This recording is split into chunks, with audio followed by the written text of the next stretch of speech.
नमस्कार दोस्तों, आप देख रहे हैं डायनामिक न्यूज और आज की तारीख है 28 जनवरी 2026 और इस वक्त की बड़ी खबरों के साथ मैं हूं श्रेया पांडे और आज हम लेकर आए हैं उत्तर प्रदेश की टॉप 25 सबसे जरूरी और अहम खबरें। तो चलिए शुरू करते हैं बिना किसी देरी के।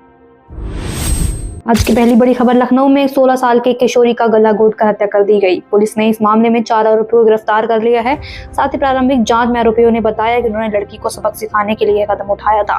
घटना के पीछे का वास्तविक कारण और अन्य जुड़ी जानकारियां पता लगाने के लिए पुलिस लगातार पूछताछ और जांच कर रही है। स्थानीय लोग इस खौफनाक घटना से सदमे में आ चुके हैं, सुरक्षा को लेकर चिंता व्यक्त भी कर रहे हैं। अब बात करें अगली बड़ी खबर की, तो भाजपा के राष्ट्रीय अध्यक्ष नितिन नवीन ने अपनी पहली यात्रा के दौरान पार्टी कार्यकर्ताओं को संबोधित करते हुए 2027 के उत्तर प्रदेश विधानसभा चुनावों में विभाजनकारी ताकतों से लड़ने का आह्वान किया। उन्होंने कहा कि संगठन को मजबूत बनाकर हर क्षेत्र में जन समर्थन बढ़ाना जरूरी है। कार्यकर्ताओं से एकजुट होकर प्रदेश के विकास और जनता के हितों की रक्षा करने की अपील भी की गई। उनके भाषण में पार्टी की आगामी चुनावी रणनीतियों पर भी जोर दिया गया। साथ ही साथ अब बात करें अगली बड़ी खबर की, तो मुख्यमंत्री योगी आदित्यनाथ ने कहा कि पिछली सरकारों में भाई भतीजावाद और भ्रष्टाचार के कारण कई कल्याण योजनाएं जरूरतमंदों तक सही ढंग से नहीं पहुंच पाई। उन्होंने कहा कि वर्तमान सरकार इन समस्याओं को खत्म करने लोगों का तक योजनाओं पहुंचाने का सीधा लाभ पहुंचा रही है। उन्होंने अच्छे प्रशासन और पारदर्शिता पर जोर देते हुए कहा कि अब हर योजना का फायदा समाज के हर वर्ग तक पहुंचाना प्राथमिकता है। जनता के हित में सुधारों को लगातार आगे बढ़ाया जा रहा है।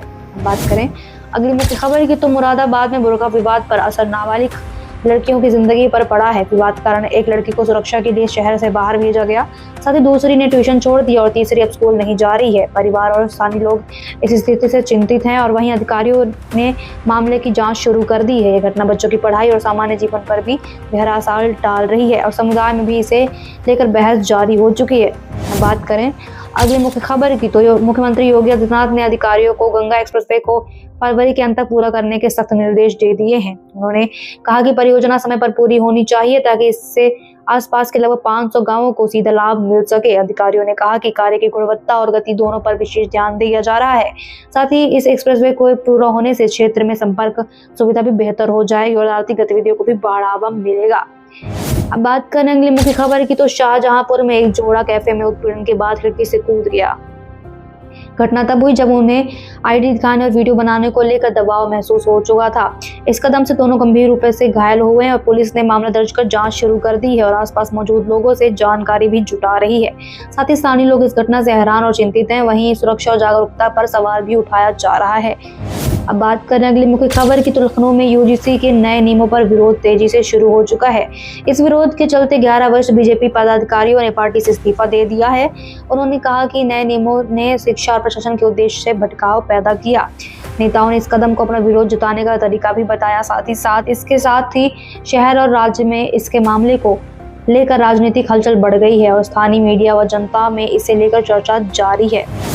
अब बात करें अगली मुख्य खबर की, तो मुख्यमंत्री योगी आदित्यनाथ ने ODOC पहल के तहत उत्तर प्रदेश के स्थानीय व्यंजनों को वैश्विक मंच पर बढ़ावा देने की पहल को राज्य की ताकत बताया। उन्होंने कहा कि इससे न केवल प्रदेश की सांस्कृतिक पहचान को बढ़ावा मिलेगा बल्कि स्थानीय उद्यमिता और रेस्टोरेंट व्यवसाय को भी नए अवसर मिलेंगे।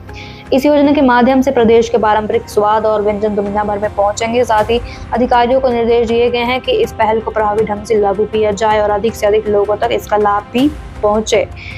अब बात करें अगली बड़ी खबर की, तो केंद्रीय मंत्री गृह अमित शाह ने हाल ही में वरिष्ठ भाजपा नेताओं से महत्वपूर्ण बैठक की। इस मुलाकात के बाद पार्टी में कैबिनेट और संगठन में संभावित फेरबदल की अटकलें तेज हो गई हैं।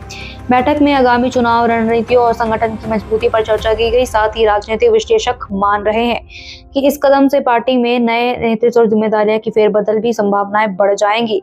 जनता और मीडिया इस घटनाक्रम पर नजर बनाए हुए हैं लगातार। बात करें अगले मुख्य खबर की, तो उत्तर प्रदेश हाई कोर्ट ने DGP को निर्देश दिया है कि ऐसे पुलिसकर्मियों के खिलाफ सख्त कार्रवाई की जाए जो गिरफ्तारी के कारण आधार या नहीं बताते हैं। न्यायालय ने कहा कि कानून और पारदर्शिता के नियमों का पालन करना पुलिस की जिम्मेदारी है। साथ ही इस कदम से नागरिकों के अधिकारों की रक्षा और पुलिस कार्य में जवाबदेही सुनिश्चित हो जाएगी। अधिकारियों को निर्देश दिए गए हैं कि ऐसे मामलों की तुरंत जांच कर दोषियों पर कठोर कार्रवाई भी की जाए। अब बात करें अगली मुख्य खबर की, तो केंद्रीय गृह मंत्री अमित शाह ने कहा कि जनता को वंशवाद और परिवारवाद वाली पार्टियों को नकारना चाहिए। उन्होंने 2027 के उत्तर प्रदेश विधानसभा चुनाव में भाजपा की जीत पर जोर देते हुए कहा कि इससे प्रदेश का विकास और प्रगति सुनिश्चित हो जाएगी। अमित शाह ने कार्यकर्ताओं से मिलकर संगठन में मजबूती लाने और लोगों तक सरकार की उपलब्धियों को और योजनाओं को संदेश पहुंचाने का आह्वान भी किया। साथ ही साथ उन्होंने कहा कि एकजुट होकर यूपी को आगे बढ़ाया जा सकता है। बात करें अगले मुख्य खबर की, तो केजीएमयू प्रशासन ने कैंपस में मौजूद अवैध मज़ारों को 15 दिनों के भीतर हटाने का आदेश दिया है। इस फैसले के बाद मुस्लिम समुदाय के नेताओं और स्थानीय लोगों में नाराजगी का और रोष फैल गया है। अधिकारियों ने कहा है कि यह कदम विश्वविद्यालय के नियमों और परिसर की साफ सफाई को सुनिश्चित करने के लिए उठाया गया है। मीनवाइल समुदाय के प्रतिनिधि प्रशासन से बातचीत की कोशिश कर रहे हैं ताकि विवाद शांतिपूर्ण तरीके से सुलझाया जा सके। अब बात करें अगली मुख्य खबर की, तो भाजपा के राष्ट्रीय अध्यक्ष नितिन नवीन ने उत्तर प्रदेश में योगी सरकार के विकास कार्यों की सराहना की। उन्होंने कहा कि राज्य ने विभिन्न क्षेत्रों में उल्लेखनीय प्रगति की है और अब यूपी उत्तर प्रदेश उत्तम बन चुका है। नितिन नवीन ने कार्यकर्ताओं से प्रदेश की तरक्की में योगदान देने और जनता का सरकार की उपलब्धियों को पहुंचाने का आह्वान भी किया। साथ ही उनके इस बयान से प्रदेश में भाजपा की छवि मजबूत होने की संभावना भी जताई जा रही है। अब बात करें अगली बड़ी खबर की, तो उत्तर प्रदेश में आज से बारिश का एक नया दौर शुरू होने की संभावना बताई गई है, जहां मौसम विभाग ने चेतावनी दी है कि इस दौरान तापमान में तेज उतार चढ़ाव भी देखने को मिल सकता है। लखनऊ, मेरठ, नोएडा, गाजियाबाद और गोरखपुर जैसे जिलों में बारिश की संभावना जताई गई है। लोगों को शीतलहर और मौसम बदलने के कारण स्वास्थ्य और सड़क सुरक्षा को लेकर सतर्क रहने की सलाह भी दी गई है। अधिकारियों ने जरूरी इंतजाम और आपात स्थिति के लिए तैयारी भी बढ़ा दी है। साथ ही साथ अब बात करेंगे बड़ी खबर की, तो उत्तर प्रदेश में एक युवक ने नीट परीक्षा में 2 बार असफल होने के बाद एमबीबीएस में विकलांगता कोटा का लाभ पाने के लिए अपने पैर को काट लिया।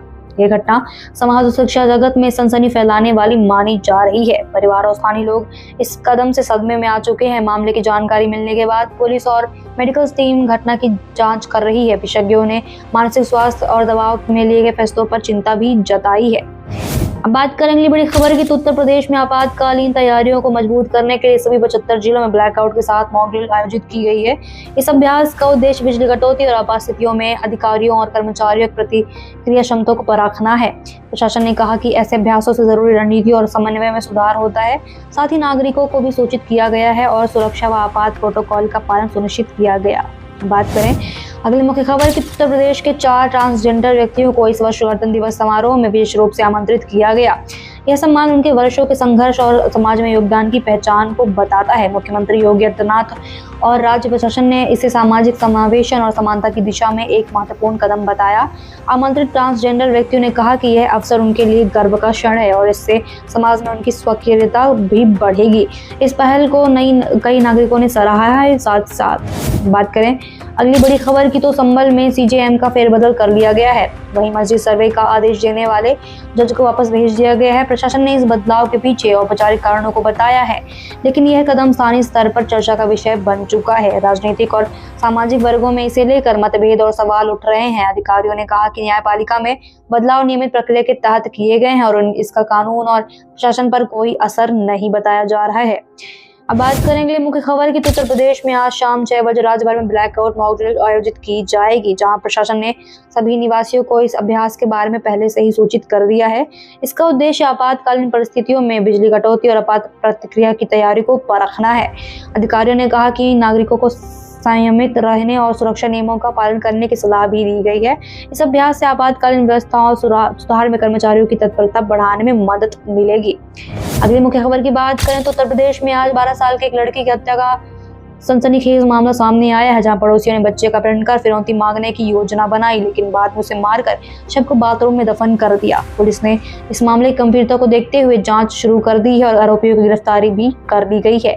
घटना में स्थानीय लोगों में भय और आक्रोश फैल गया है। अधिकारी मामले में की विस्तार से छानबीन भी कर रहे हैं, साथ ही साथ और न्याय सुनिश्चित करने के लिए कदम भी उठा रहे हैं। अगले मुख्य खबर की बात करें तो इलाहाबाद हाई कोर्ट ने वकीलों को चेतावनी दे दी है कि वे सिर्फ मुखपत्र के तौर पर काम न करें और फालतू याचिकाओं से बचें। न्यायालय ने कहा कि वकीलों की जिम्मेदारी है कि वे न्यायपालिका और जनता के भरोसों को बनाए रखें। अनावश्यक याचिकाओं से न्यायिक समय और संसाधनों की बर्बादी होती है।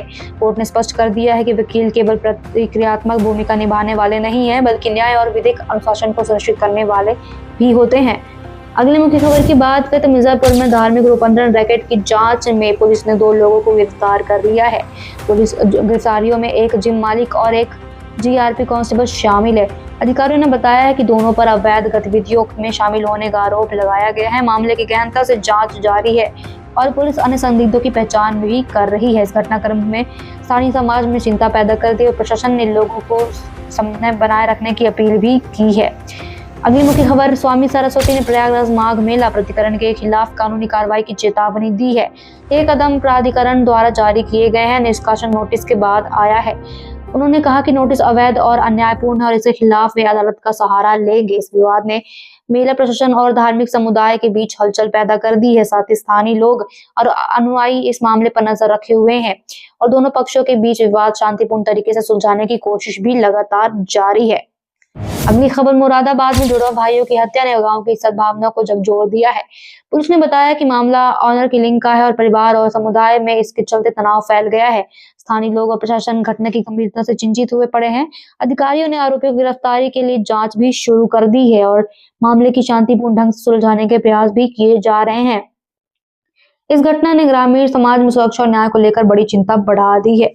अब बात करें आज के वीडियो के अंतिम खबर की तो मेरठ में आज राजनीति, अपराध और स्थानीय प्रशासन से जुड़े कई महत्वपूर्ण घटनाक्रम सामने आए हैं। इन खबरों का जिले के राजनीतिक माहौल पर सीधा असर पड़ रहा है। साथ ही पुलिस और प्रशासन ने मामले की जांच तेज कर दी है, जबकि राजनीतिक दल अपनी ही रणनीति और जनसंपर्क को सक्रिय कर रहे हैं। नागरिक भी इन घटनाओं पर नजर बनाए हुए हैं और स्थानीय मीडिया लगातार रिपोर्टिंग कर रहा है ताकि जनता को समय पर और सही जानकारी मिल सके। तो दोस्तों, ये थी आज 28 जनवरी 2026 की उत्तर प्रदेश के 25 बड़ी मुख्य खबरें। अगर आपको ये वीडियो पसंद आया है तो वीडियो को लाइक करें, कमेंट करें, चैनल को सब्सक्राइब करना बिल्कुल ना भूलें। ज़्यादा अपडेट्स के लिए बेल आइकन भी दबाएं और अभी तक आप देख रहे थे डायनामिक न्यूज़। मिलते हैं अगली वीडियो में, तब तक के लिए जय हिंद।